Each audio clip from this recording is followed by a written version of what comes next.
সুপ্রদর্শক, আমরা কথা বলছি একটি চলমান গতি নিয়ে ঢাকা মহানগর উত্তর পল্লবী থানা স্বেচ্ছাসেবক দলের ২ নং ওয়ার্ডের সভাপতি মোশাররফ হোসেন ভাইয়ার সাথে।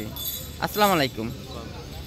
আচ্ছা ভাইয়া, পথ চলতে চলতে আপনাকে পেয়ে গেলাম, তো একটু জানতে চাই যে আপনি বিভিন্ন সময়ে আমরা আপনাকে দেখতে পাই বিভিন্ন আপনার ২ নং ওয়ার্ডে মশা নিবারণ এবং বিভিন্ন কর্মসূচিতে। তো একটু একটু বলবেন ৫ আগস্টের পরে আপনাকে বিভিন্নভাবে দেখা যাচ্ছে মাঠে, তো কি উদ্দেশ্য আপনার? আমি বাংলাদেশ জাতীয় স্বেচ্ছাসেবক দলের ২ নং ওয়ার্ডের সভাপতি হিসেবে আছি। সাংগঠনিক রূপরেখার জন্য এই দলের সাংগঠনিকভাবে যেখানে আমাকে প্রয়োজন আমি সেখানে আছি। আমি চাই পল্লবী থানা স্বেচ্ছাসেবক দল বাংলাদেশের একটি রূপকার দল। এই পল্লবী থানা দিয়ে ঢাকা মহানগর উত্তর বাংলাদেশ জাতীয় স্বেচ্ছাসেবক দল সাংগঠনিক রূপ ধারণ করেছে।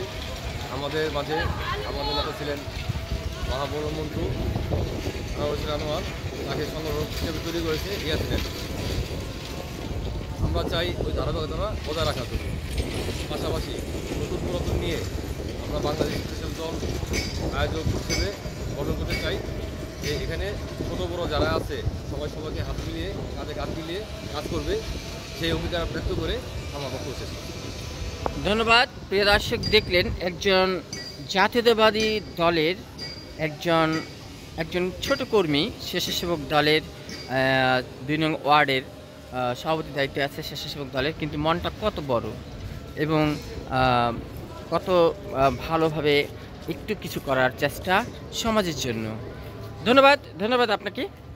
দেখা হবে অন্যদিন, অন্য সময়ে, অন্য বিষয়ে। আমি ছিলাম প্রিয় দর্শক আপনাদের সাথে শাহ আলম সম্রাট, রিপোর্টার, রূপ Bangla television online YouTube channel.